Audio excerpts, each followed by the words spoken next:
kasih atas penjelasan dari Deng Mbah, dan ini membuka wawasan kita agar setiap ibadah yang kita buat benar-benar tertuju pada Allah Subhanahu wa taala dalam rangka meningkatkan cinta kita kepada Allah Subhanahu wa taala. Setelah saya mendengarkan, memang level kita barangkali belum sampai kepada level 1 ya. Tapi kita tujuannya ke sana insya Allah ya. Ada juga yang kita lakukan, saya sendiri biasa lakukan, masih level yang pertama tadi itu. Karena ada harapan sesuatu ya. Nah, kenapa itu saya lakukan? Karena setelah kita sholat, kita akan baca subhanallah, alhamdulillah, wallahu akbar. Kemudian sudah itu kita berdoa. Nah, ini yang saya tanyakan, mungkin bisa diberi penjelasan lebih jauh. Kenapa dianjurkan orang membaca apa?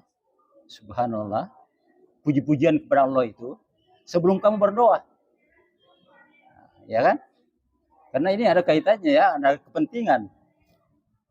Ya, kalau memang misalnya betul-betul kita karena cinta kepada Allah, tidak usah kita berdoa, pokoknya kita berselawat saja, nanti kalau ada sesuatu yang baik dari Allah akan otomatis datang sama kita. Nah ini jadi saya mungkin bisa dijelaskan kenapa dianjurkan untuk melakukan zikir-zikir itu ya sebelum kita berdoa. Apakah tidak bagus kalau kita berdoa saja dulu? Nah ini jadi saya setuju juga dengan yang tadi itu cinta itu tadi ya. Bagaimana kita benar-benar melakukan sesuatu karena cinta kepada Allah Subhanahu wa taala tanpa embel-embel satupun. Nah, tapi kita ini masih hidup di dunia. Kita ada kepentingan terhadap Allah Subhanahu wa taala. Nah, ini yang saya belum sampai di sana ya, pemikiran saya. Tapi saya bukan tidak setuju, saya setuju dengan pendapat yang tadi itu. Yang dikutip dari buku apa tadi? Kitab itu ya. Kan ini juga di kitab juga ini karya tulis ya. Artinya bukan firman. Karya tulis juga. Jadi akurasinya ya tergantung masing-masing yang mau menerimanya kan. Nah, gitu. Bisa diambil sebagai dasar, tapi sebagai hamba Allah yang telah diberikan pikiran, ya afala takilun, afala tatafakkarun. Jadi setiap karya tulis dari ulama-ulama kita bisa serap dan bisa kita pelajari lebih lanjut. Bagaimana korelasinya ibadah yang kita buat yang sekarang ini. Nah itu mungkin sedikit Deng bisa lebih menjelaskan lagi apakah yang saya katakan ini ya relevan dengan pendapat dari buku itu tadi ya. Makasih. Assalamualaikum warahmatullahi wabarakatuh.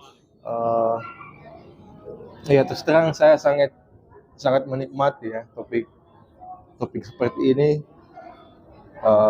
Itu memang saya kira topik-topik seperti ini yang kita harus perbanyak ya. Karena kenapa? Karena mayoritas kaum muslimin ya di Indonesia, barangkali juga mungkin di dunia, itu kita sepertinya terpaku kepada topik-topik syariat. Ya. Kan seperti ini namanya hakikat ini ya. Ini sudah di atas pendekatan syariat, ini sudah pendekatan hakikat. Saya kira kalau kita mau bangsa kita bisa melangkah ke satu langkah lebih baik, saya kira topik-topik seperti ini yang kita harus angkat ya. Topik-topik tasawuf. Jangan kita berkutat pada topik-topik syariat dan berputar-putar di situ. Dan malah parahnya kita saling gontok-gontokan karena itu. Ya. Ini kan ada satu kejadian ini di Jawa, saya lupa daerahnya. Ada satu ustadz yang diberhentikan secara paksa pengajiannya. Dan juga beberapa waktu yang lalu juga ada seperti itu. Jadi ada ustadz yang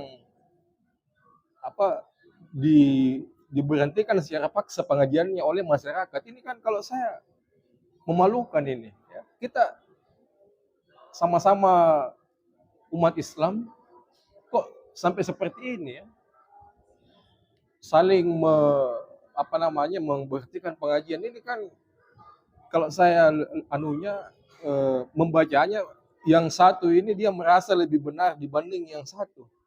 Yang satu ini suka menyalah-nyalahkan yang lain, ini yang suka bisa salahkan, dia tidak terima sehingga dia berhentikan. Kan ini hanya berputar masalah-masalah syariat. Masalah-masalah apakah tahlilan bid'ah, apakah membaca Yasin bid'ah, apakah ini, itu semua jadi saya kira kalau MUI ya, mudah-mudahan ini dinonton sama MUI atau bagaimana, mungkin ada pengarahan ke mubalik kita untuk bisa mungkin seperti Orde Baru, meskipun saya tidak mendukung Orde Baru ya, tapi barangkali ada mungkin semacam SK atau semacam surat ini bahwa ada hal-hal yang kita harus lebih fokus, ada hal-hal yang kita harus bicarakan lebih banyak, bukan sekedar apakah Bismillah itu dijaharkan, apakah Maulid itu bid'ah, ini dan ada topik-topik yang kita hindari karena itu tadi menimbulkan ketidaksepahaman dan menimbulkan bentrokan, dan ini kita kita menunggu saja lagi, pasti ada lagi diberhentikan, ada lagi kalau tidak ada perubahan paradigma, tidak ada perubahan itu pasti akan terjadi terus. Iya. Kemudian yang kedua saya mau bertanya sedikit, bukan mungkin pertanyaan, masih berbentuk pernyataan mungkin. Iya, saya sepakat juga tadi dengan pembicara sebelumnya bahwa ya ketika kita melakukan ibadah, kita tidak boleh mengharapkan sesuatu selain ridho Allah Subhanahu wa taala ya. Kalau keduniaan itu barangkali kita serahkan kepada Allah. Dan itu memang saya lihat di kenyataan, Pak ya. Saya lihat di kenyataan, dan ini mungkin bisa ditanggapi. Ada memang orang yang barangkali juga ada hadis atau ayat itu kalau saya tidak salah, barang siapa yang niatnya dunia, barang siapa yang niatnya akhirat, maka dunia akan ikut sama dia. Kemanapun dia ini, dunia akan ikut. Tapi barang siapa niatnya dunia, maka itu tadi belum tentu itu dunia ikut, karena ya saya tidak tahu redaksi hadisnya, mungkin ada yang Bapak bisa membenarkan. Jelas kalau kita niat akhirat, dunia ikut begitu. Bahkan sampai katanya tuh dimanapun kita bersembunyi, dunia akan ikut kalau niat kita betul-betul akhirat. Dan ini saya lihat terbukti, Pak, karena ada orang ya yang ya tidak ada dunianya, hanya ibadah terus ya. Saya mungkin Bapak tidak percaya ada ininya, tapi dunianya lancar terus, Pak. Datang terus itu bertubi-tubi, bantuan lah, apalah semua lah ya. Tapi ada juga orang yang mengejar dunia tapi gagal terus, tidak bagaimana juga kan. Jadi itu, dan ada juga memang pernah seorang ulama itu, pernah seorang ustadz itu mengatakan bahwa ketika kita berusaha, ketika kita melakukan sesuatu dan kita gagal, misalnya urusan dunia kita tidak terkabulkan misalnya, itu bisa jadi ada keikhlasan kita yang kurang. Ya. Ketika ada orang misalnya dia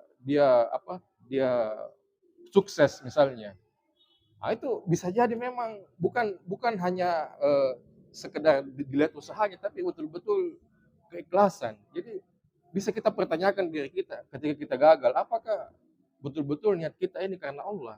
Karena betul tadi kita bilang